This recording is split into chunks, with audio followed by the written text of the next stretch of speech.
To be selfish if you're a person that's rich, that's making money, and you don't want to pay your fair share of taxes. Well, when you think about the billionaires in the state, in the city of New York, they make up about 48% in terms of the amount of taxes that they dole out compared to the average American, compared to the rest of New Yorkers.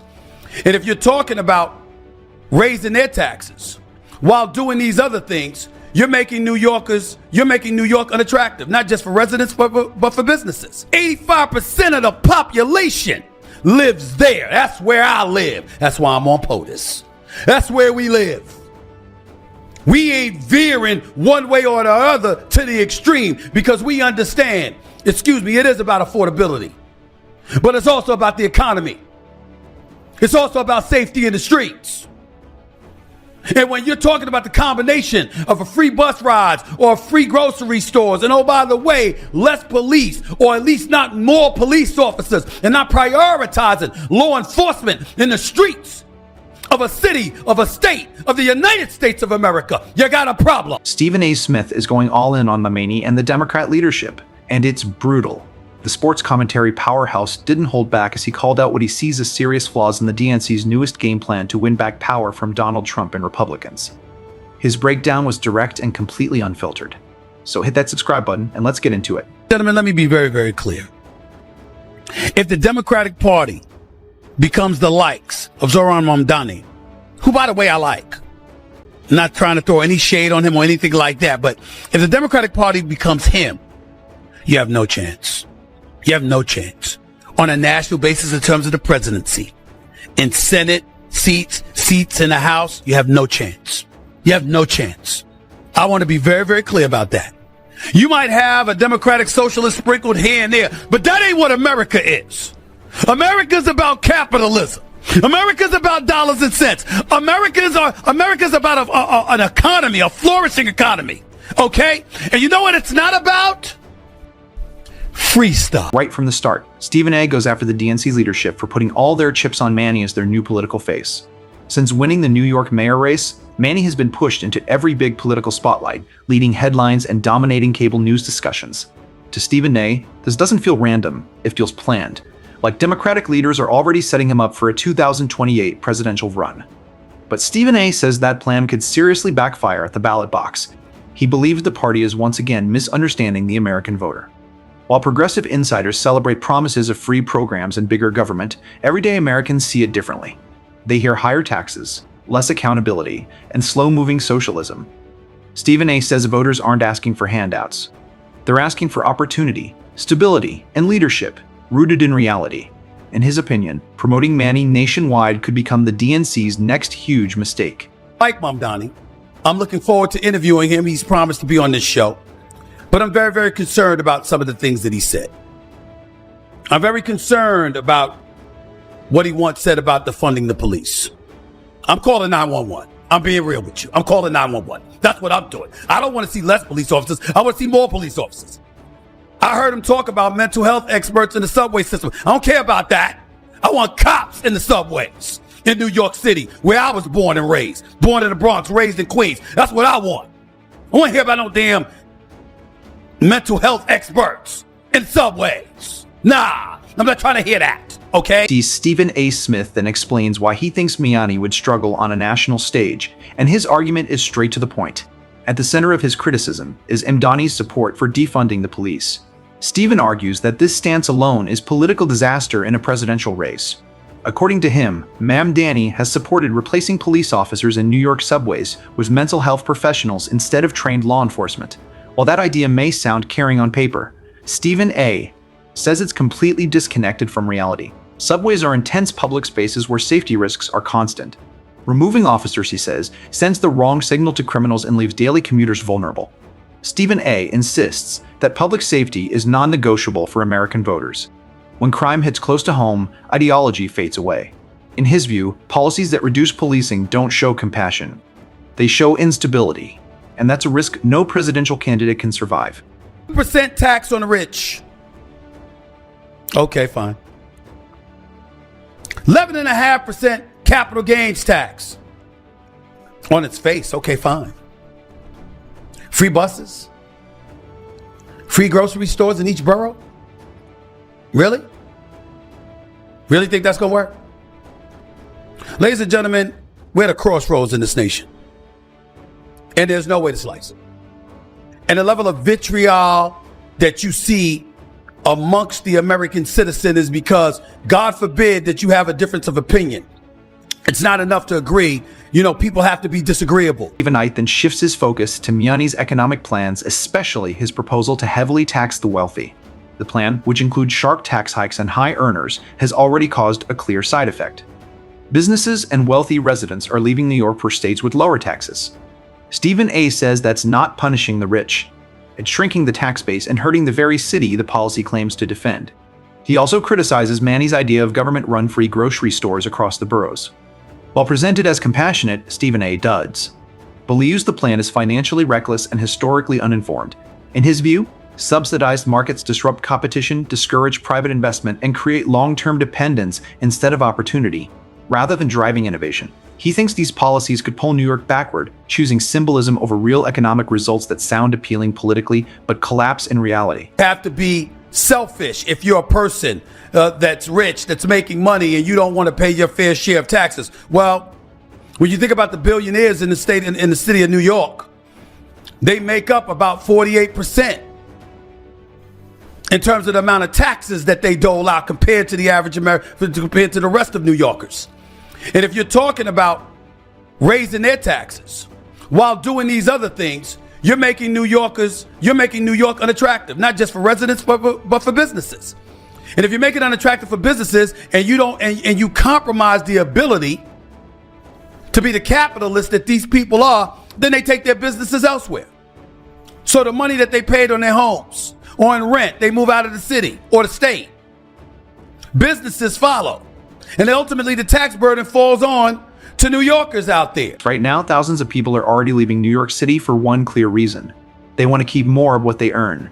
As taxes rise, wealthy residents and major companies are moving to more business-friendly states, taking jobs, investments, and revenue along with them. The outcome is simple: the tax burden doesn't vanish. It lands directly on middle-class and working New Yorkers who can't just pack up and move.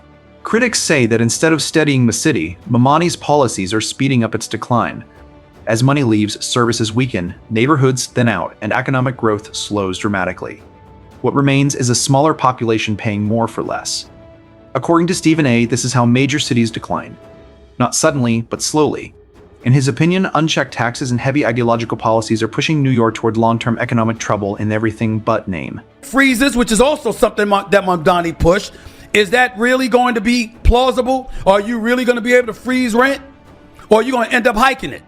Because you don't have enough people here to pay it. Tax revenue, where you getting that from? See, these are all the kind of things that we have to connect the dots and ask ourselves. 1 + 1, does it equal 2? Is it really plausible that these things are going to happen? According to Mayor Hochul, 90% of the stuff Mamdani said he can't do on his own. He got to come through her in the state legislature in order to get it done. Is he going to be able to do that? What level of support is he going to have outside of young whippersnappers out there who love him and are so in love with his personality and everything else that they didn't really dot the I's and cross the T's and look at actual policies and the kind of effect that's going to have on New Yorkers? That's what I'm worried about. Now here's where Stephen A. makes a major point that a lot of people are missing.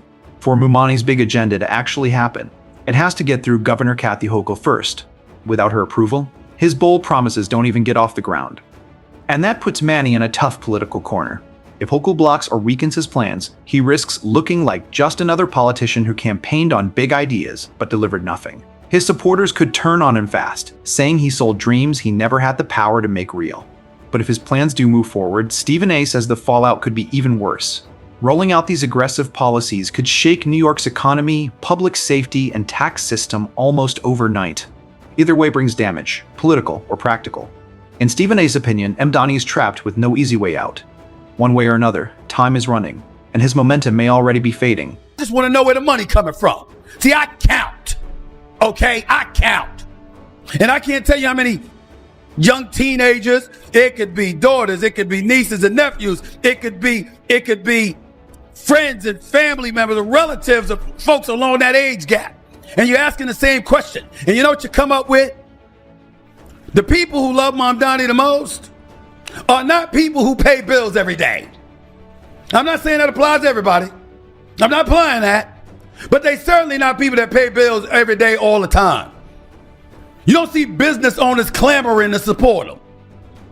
I'm just saying these things are important to bring up.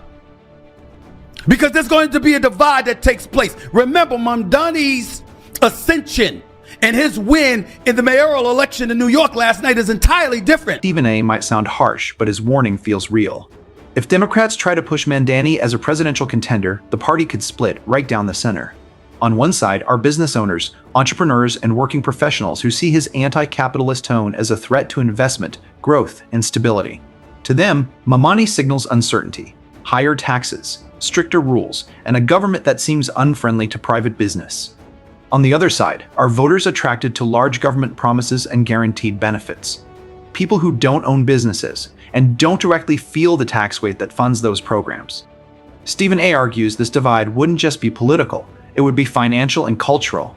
Instead of bringing the country together, Mamdani's campaign could deepen tension between wealth creators and those promised redistribution. In his view, promoting money nationwide wouldn't energize Democrats. It would spark an internal split the party simply can't afford. The reason I bring that up is because their campaign was a bit different than Zohran Mamdani.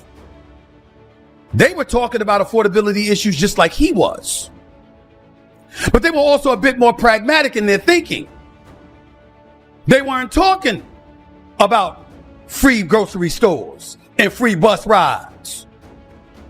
They weren't talking about those things. They were talking about centrist kind of policies that would ingratiate themselves with the vast majority of American citizens in their respective states. Because guess what? They recognize that's where the meat of the electorate lives. As Stephen A. then highlights the clear difference between Abigail Spanberger's message and Mamdani's, showing how far apart their strategies really are. Both candidates admit the same core issue. Affordability is crushing families in their states. Rent keeps rising, groceries cost more, and daily life feels harder to manage. But Stephen A. says that's where the similarity ends. Spanberger chose a practical, common-sense route. Her focus is on cutting taxes, reducing red tape, and loosening government barriers so builders can create more housing and landlords can lower prices. It's a market-based approach meant to reduce costs without expanding government control. Mamdani, on the other hand, leaned fully into ideological change. Instead of improving the system, he wants to replace it with government-run programs, heavy taxes, and centralized oversight. Stephen A. argues that while Spanberger tries to strengthen capitalism, Mamdani's strategy risks tearing it down completely. 85% of the population lives there. That's where I live. That's why I'm on POTUS. That's where we live. We ain't veering one way or the other to the extreme because we understand, it is about affordability. But it's also about the economy. It's also about safety in the streets. And when you're talking about the combination of a free bus rides or free grocery stores, and oh, by the way, less police, or at least not more police officers, and not prioritizing law enforcement in the streets of a city, of a state, of the United States of America, you got a problem. Christoph Vino then gives a direct warning to Mamdani, pointing to what he believes hurt Kamala Harris the most, appealing too much to the political edges. Stephen A. says elections aren't won on social media or in activist bubbles. They're won in the middle. Most Americans aren't on the far left or far right. They're regular people focused on bills, safety, and stability. He argues that Donald Trump understood this. Instead of only speaking to his MAGA base, Trump shaped his message to connect with middle America, stressing the economy, border control, and cost of living. That wider appeal, Stephen A. says, is why Trump won so strongly. If Mamdani keeps building policies aimed at ideological extremes instead of everyday concerns, Stephen A. warns his national hopes won't survive. Without a message that connects with moderates, swing voters, and working families, the road to the White House simply isn't there. How long you think that's gonna last before disorder reigns? You can't do this to American people. You can't do it. Now I know that we've seen politicians say all of these things and address some of these things, but I ain't satisfied the fervor with which it's been addressed because the shutdown is still going on. And needless to say, the president chimed in because a lot of people chimed in. In the end, Stephen A. Smith lays out a tough reality for Mamdani, and it's not optimistic. From aggressive policies and higher taxes to defunding the police and promising free services, Mamdani risks pushing away both wealthy contributors and middle-class voters. Stephen A. warns that these unchecked ideas are already driving people out of New York, creating a gap that could leave the city weaker financially, socially, and politically. Beyond city leadership, Mamdani's presidential goals face even larger obstacles. He has to secure approval from Kathy Hochul, win over Middle America, and avoid chasing political extremes. Unlike more practical figures like Abigail Spanberger or even Donald Trump, Mamdani's ideology-focused path could divide the party and distance voters. Stephen A.'s conclusion is firm. Without serious adjustment, Mamdani's rise looks uncertain. And that wraps up today's breakdown. If you liked this video, hit the like button and subscribe for more content like this.